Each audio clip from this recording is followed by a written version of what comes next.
सर्वे भवन्तु सुखिनः सर्वे सन्तु निरामया सर्वे भद्राणि पश्यन्तु माँ कश्चित् दुख भाग भवेत्। बंधुगण मु ज्योतिर्विद पुरोधा श्री उपेन्द्रनाथ दास मोर चैनल उपेन्द्रनाथ ज्योतिष केन्द्र को आपण मानकु हार्दिक स्वागत जनाऊँच।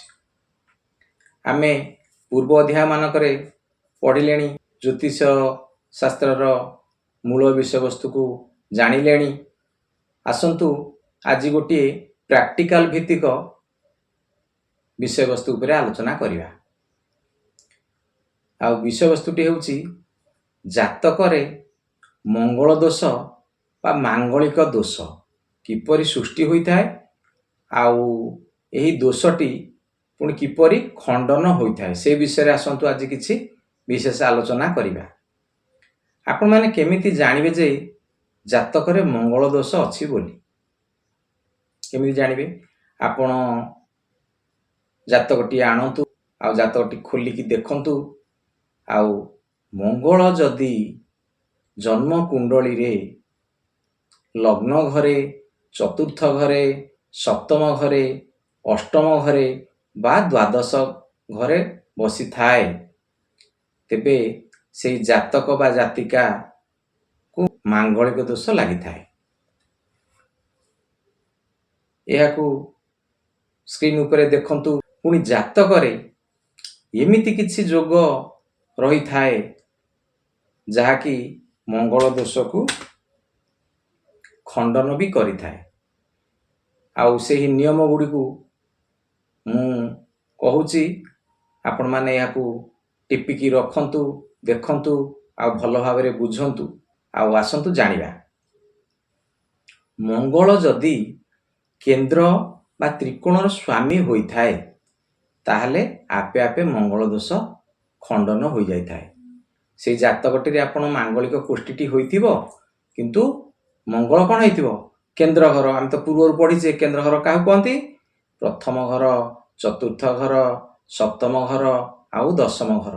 जदि एही चारिटी घररू मंगल कोनोसी गोटे घरर अधिपति होई थांती तेबे मंगल दोषटी छाए छाए खंडन हो जाय थाए।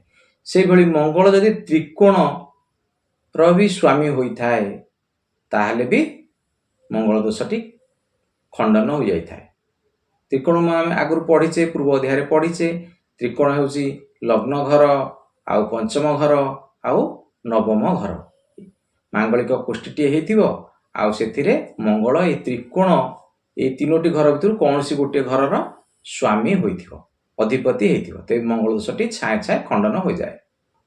तापरे मंगल जदि चंद्र गुरु शनि बा राहु उनका सह कोनोसी मांगलिक कोष्ठी रे बसिथिबो ताहाले भी मंगल दोष खंडन हो जाए। कोन ना मंगल जदि चंद्र सह जुति करिथिबो बा चंद्र संगे मंगल मिसिकी थिबो आउ बा गुरुଙ୍କ संगे चंद्र मिसिकी थिबो बा शनिଙ୍କ संगे मिसिकी थिबो बा राहुଙ୍କ संगे मिसिकी गोटे घरे बसिथिबो आ मांगलिक कोष्ठी देइथिबो तेबे मंगल दोषटी खंडन हो जाए।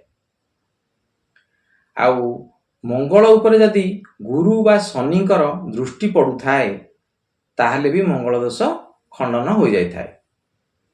आउ मांगलिक कोष्ठी रे चंद्र जदि द्वितीय चतुर्थ सप्तम बा दशम भावरे बसिथिबो ताहले भी मंगल दोषटी खंडन हो जिवो छाए छाए खंडन हो जिवो। सेपरी आउ गोटे नियम हला कोन मांगलिक कोष्ठी रे शनि जदि लग्न रे चतुर्थ रे सप्तम रे नवम रे बा द्वादश घरे बसिथिबो ताहले मंगल दोषटी खंडन हो जिवो।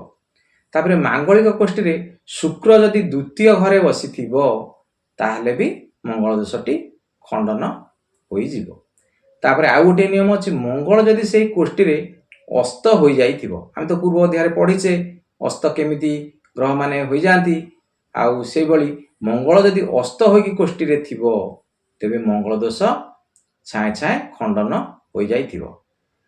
आउ एही मंगल दोष थिबा जातक बा जातिकांकर विवाह रे ଅହେତୁକ ବିଳମ୍ବ ଘଟେ, ଜୀବନରେ ଉଠପଡ଼ ଲାଗି ରହେ, ସଂଘର୍ଷମୟ ଜୀବନ ହୁଏ, ଆଉ ବାଣିଜ୍ୟ ବେପାର ବାଣିଜ୍ୟ ଏଥିରେ ସବୁବେଳେ ଉଠପଡ଼ ହୁଏ, ଆଉ ପାରିବାରିକ ସମ୍ପର୍କରେ ବହୁତ ଦ୍ୱନ୍ଦ୍ୱ ଲାଗେ, ଆଉ ବିଭିନ୍ନ ପ୍ରକାର ବିଘ୍ନ ଘଟେ। ଏହିସବୁ ଦୋଷ ହୋଇଥାଏ। ମୋର ଏହି ଅଧ୍ୟାୟ ଗୁଡ଼ିକୁ ଆପଣ ବାରମ୍ବାର ଦେଖନ୍ତୁ।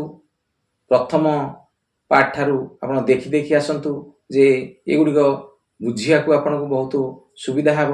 ଆପଣଙ୍କ ପାଖରେ ଯେତେବେଳେ ଭଲ ସମୟଟି ଅଛି, ସ୍ଥିର ସମୟଟି ଅଛି, ସେତିକିବେଳେ ଆପଣ ଏ ଭିଡ଼ିଓଟିକୁ ଦେଖନ୍ତୁ। ଅଯଥା ବ୍ୟସ୍ତ ବିବ୍ରତା ମଧ୍ୟରେ ଦେଖିଲେ ଏହି ଭିଡ଼ିଓ ଗୁଡ଼ିକ ଆପଣଙ୍କୁ ବୋଝ ଭଳିଆ ଲାଗିବ, କିଛି ସହଜରେ ବୁଝିପାରିବେନି। ଆଉ ଭିଡ଼ିଓଟି ଦେଖି ସାରିଲା ପରେ ମୁଁ ବାରମ୍ବାର କହି ଆସୁଛି, ଘରେ ଗୋଟିଏ କାଗଜଟିଏ କଲମଟେ ନେଇ ତାକୁ ପ୍ରାକ୍ଟିକାଲ କରି ନିଜେ ଦେଖନ୍ତୁ କିଭଳି ଯୋଗ ଗୁଡ଼ିକ ହେଉଛି ଜାତକରେ। ହଉ ଯାହା ହଉ, ଆଉ ଯେଉଁମାନେ ମୋର ଏହି ଭିଡ଼ିଓଟିକୁ ଲାଇକ୍ କରିନାହାନ୍ତି ସେମାନେ ଲାଇକ୍ଟିଏ କରନ୍ତୁ।